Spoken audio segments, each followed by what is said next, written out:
Welcome to a new episode of Coptic Civilization. I'm Michael Saad. Our topic today is on the study of Coptic history, and our guest is Deacon Severus Mikhail, Deacon with the Diocese of Los Angeles of the Coptic Orthodox Church. He's also Associate Professor of History at California State University, Fullerton, and also teaches several topics courses at the Pope Shenouda III Theological School in Los Angeles. Welcome, Deacon Severus. Thank you. Thank you, Dr. Saad. Pleasure to be with you. Thank you for accepting our invitation to talk with us today about the study of Coptic history in American university in general, but also within your own experience. My pleasure. My pleasure. Thank you. How you were exposed to Coptic history as a branch of study and made your decision that you elect to do that as a career? Well, it's, in one way or another, it's always kind of been in the background. Just kind of growing up, even in junior high and high school, I was constantly kind of attracted towards books about and literature about our church.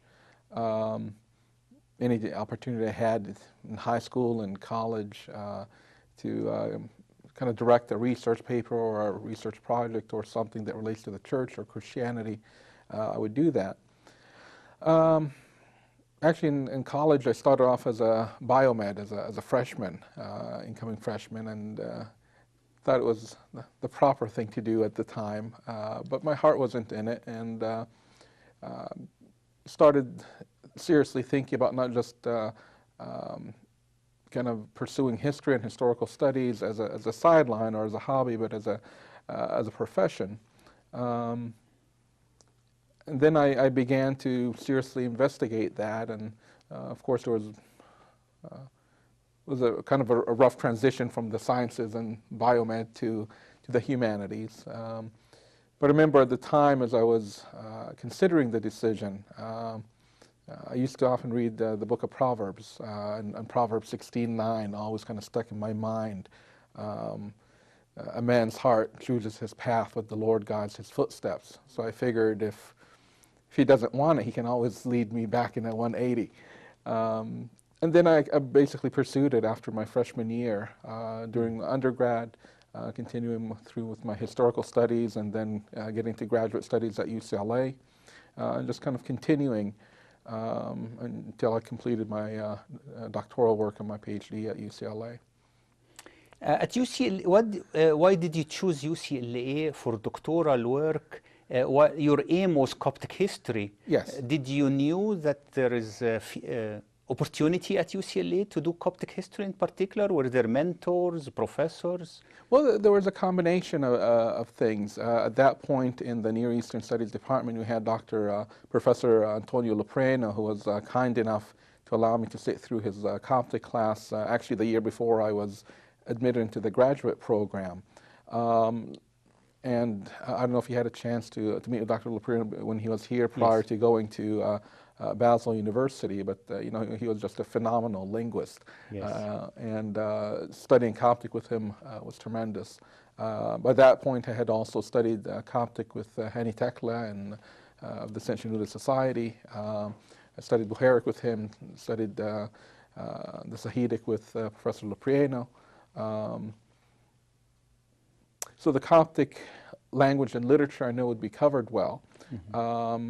I really liked UCLA and the facilities at UCLA and the faculty at UCLA. Kind of UCLA was, as I was shopping around for graduate programs, was kind of my ideal program, and you know, through the grace of God, I was able to get in. And once I was there, then kind of a lot of my graduate studies were with Michael Moroney, Professor Michael Moroney, and Professor Claudia Rapp, and really that was kind of eye-opening, exciting,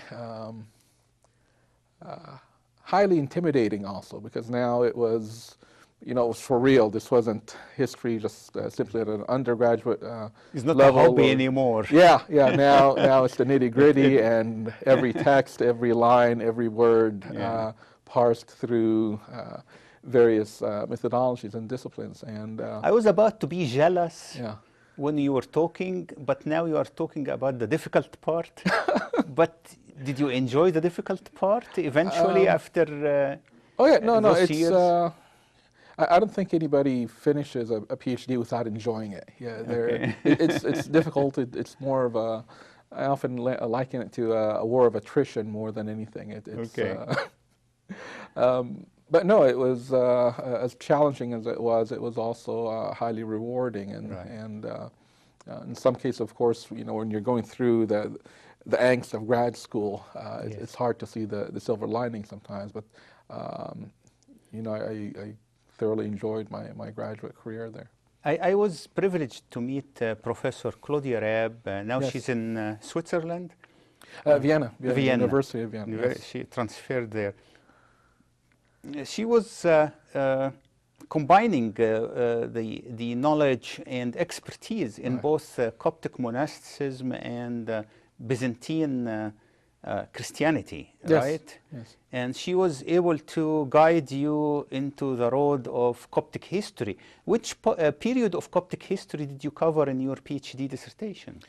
My dissertation, I mean, my forthcoming book is kind of the much enlarged and expanded version of the dissertation. The dissertation kind of focused on Egypt from roughly the Arab conquest through the 900s to 10th century, with the book kind of being a much larger version of the forthcoming book. The book, I read the title here, the forthcoming book, From Byzantine to Islamic Egypt, and the subtitle is Religion, Politics, and Identity After the Arab Conquest.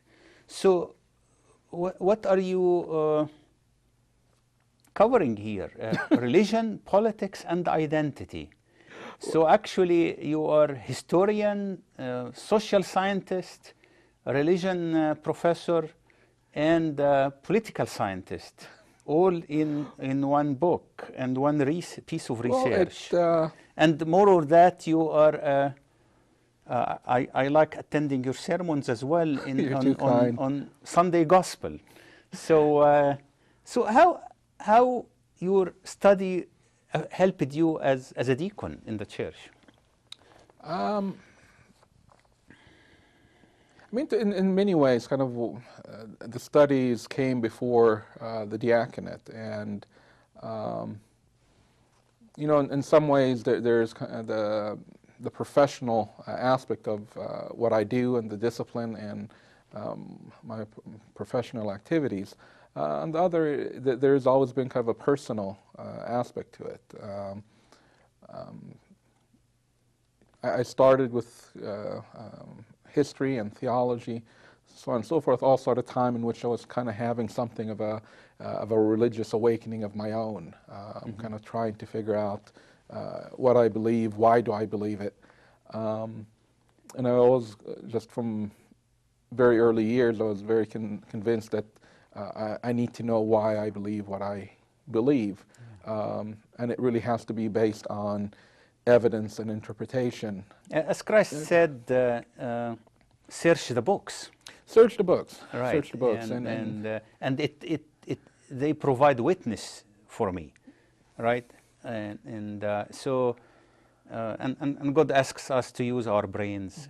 And the New Testament says that even the Gentiles before Christ, they should have, or indeed they did, knew God through the employment of their reasoning. Yes, yes. Right. And, So exactly. So kind of my whole the personal side of my quest kind of dovetailed nicely with my academic interests, and kind of serving as a deacon is just simply another facet of that. Right. A lot of the background that I've gained through my studies, dovetails with the courses I offer and the teachings when I'm asked to teach on something that I like to think that I'm not just simply providing the story, but I'm providing it within a larger context, and that I'm able to tell or lead individuals into kind of figuring out what is essential and what is not. And it's very difficult to gauge within the church, within theology, within our rites, within anything, what is essential and what is not, without really studying it deeply. Right. We need this to address the outer world, as the early church fathers did. I mean, Origen and Justin Martyr and others addressed the pagan philosophers using their own terminology, using their own language, but also having one foot in each discipline, in the Christian religion and also in the surrounding philosophy. So they were able to bridge the gap. And I'm delighted the table of contents of your forthcoming book really are challenging. Really challenging, and I don't know how did you handle these. I'm very curious and in anticipation of reading it. I see tough titles for these chapters: language, identity, and assimilation. The long 8th century, a cultural bridge. It was a long century. Was that the century of the Bashmoric revolts? Well, the reason I made it into a long 8th century, because the Bashmoric revolts are discussed in that chapter, but they're technically 9th century. Okay. But the series of revolts, they begin clearly in the 8th century, and they punctuate, especially the second half of the 8th century into the early 9th. I'm very impatient, waiting to read your scientific analysis of the Bashmoric revolts. 5 of them, right? Well, it depends on how you count them, and I make the point in the chapter that enumerating the revolts is more of an art than a science. There's a lot of complications. Yes. It could be as few as 5 or 6. It could be as many as 15, 16. So it's, but not, again, not just specifically the 9th century ones, but if you look at this phenomenon of revolts that takes place. There's just a click here that the Time magazine a few weeks ago, the issue outer page, the cover, had Egyptians are the world's best protesters and the worst dictators. And so the world's best protesters, the Bashmoric revolts, is one case in a point, right? Well, my reading of the protest is a bit different from what has been in the standard literature. I think as a phenomena throughout the 8th century and into the 9th century, they're much more socially and fiscally based. They're primarily tax revolts more than religious uprisings per se. The argument for them being religious uprisings is especially problematic as you get from the late 8th into the early 9th century, because you have, when you look at the sources carefully, you have Muslims revolting alongside the Christians. Like what we see today. Muslims and Christians revolting together against the Islamic or Islamist approach to government. Yeah, except then, back then it was kind of heavy-handed taxation by the Abbasids. But the Abbasids are foreigners. And the foreign caliph. By that point, it's oftentimes they're kind of depicted as purely religious uprisings, but the evidence I've looked through really indicates that it's much more fiscal, that it's much more dealing with taxes and the random raising of taxes, and there's a great deal of background as to why that is so, that I discuss in the book. But if anything, I think the revolts are quite significant in showing that there is something of a new culture that is emerging in Egypt, something of a hybrid between Muslims and Christians, where if you look at the revolts and you take the notion of religion out of them, what you see is that all of a sudden now the Egyptians and the Arabs, who are formerly kind of a standing army almost, all of a sudden now they share the same concerns. They worship different gods, but as far as their outlook, their socioeconomic background, their interests, and the notion that their identity is based on a region rather than a tribal affiliation or even a religion, I think the Bashmoric revolts and the revolts in general go a long way into proving that. You also have another chapter on religious conversion and social cohesion in the 7th, 8th, and 9th century. Yes. That's where you get resources that really have academic value and trustworthiness, that you can make your analysis. Well, this was kind of an intentional decision very early on in my research, in that because it's a transitional period and most of the studies study Egypt up to the Arab conquest or from the Arab conquest on, and those that focus on the church from the Arab conquest on, focus on Egypt from the Arab conquest on, they tend to be two pools of literature and sources, where you'll have the material on the church that focuses exclusively on the church from the Arab conquest on, or the material on the caliphate, which focus much more on Arab authors, Arab Muslim authors, and the state of Egypt as a political entity. From very early on, I decided that really to make this study worthwhile and to really gauge and chart the transition from Byzantine culture, from late antique culture into early Islamic culture, and Arab Coptic culture, I have to look at everything. Part of the reason that this monograph took so long is because there was an intentional effort on my part that if it's out there, I need to track it down, I need to read it, regardless if it's Arabic, if it's Coptic, if it's Greek, if it's documentary, if it's narrative sources, and it was. I'm looking forward to have it done and being published now, but it was, the research itself was kind of rewarding. You get to read tax receipts, receipts of individuals paying their jizya, alongside with individuals renting land, getting married, along with the traditional chronicles of the history of the patriarchs, and on the Islamic side, Ibn Abd al-Hakam's Futuh Misr, and al-Kindi's Qada, and Ibn Kindi's Fada al-Misr later on. I tried to cast a very wide net. Christian authors, Muslim authors, traditional sources, apocryphal sources. I thought that only looking at the widest range of, or base of literature possible, that at that point I would be able to grasp what are the changes, what are the shifts that are taking place. Wow, I cannot wait until the book appears. When is that expected? Hopefully by the end of this year, or late this year, or very early next year. I look forward. Yeah, thank you. Thank you. How all of this relates to your academic teaching now of history in general? Let me elaborate, please.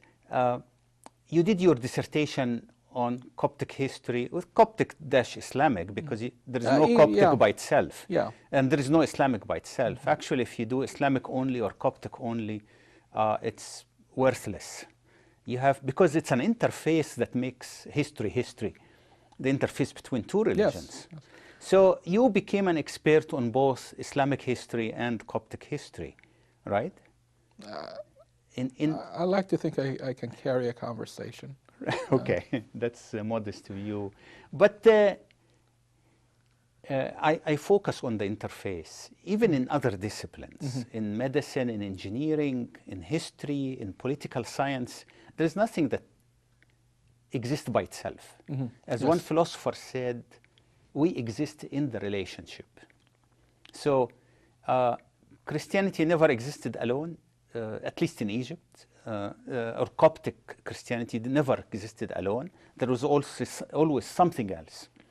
Always. There's paganism early on, then the Jewish tradition continuing, and you know, one of the things that's understudied is the influence between Egyptian Jews and Coptic Christianity, and vice versa. Even though they're, in certain key interpretations of biblical texts and the like, it's clear that the two communities are in some contact. I'm not sure if it's face-to-face or they're reading each other's writings, but clearly Egyptian Jews and the Copts do have some channels of communication. Right. So now you studied Coptic at depth, Coptic history from 6th to 9th century. By definition, you became knowledgeable of Islamic history and the caliphate structure and the Arab invasion and etc. So now you can teach Islamic history. You can teach Middle Eastern history, right? Why I'm asking you this question in the context of some Coptic students will say, okay, I'm not going to be specialized in Coptic history because I'll not find a job.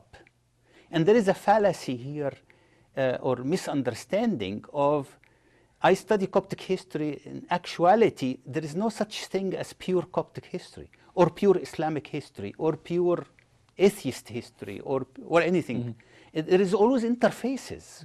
And that if you study the interface, you are expert on 2-3 religions or ethnic groups or. Am I right in this approach? No, I mean, in general, there are several considerations. One thing, just the humanities market as a job market, and that's its own ball game, and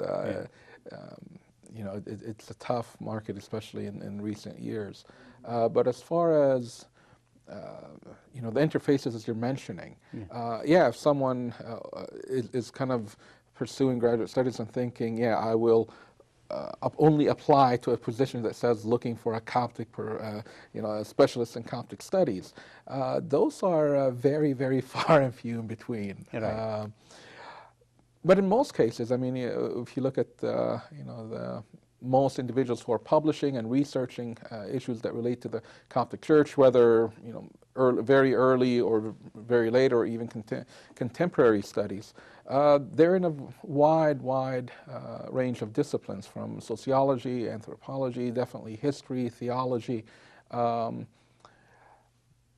in almost every case, they ideally, all you'd have is just going to teach Coptic history in the morning, then Coptic language in the afternoon, and then we're going to do theology at evening.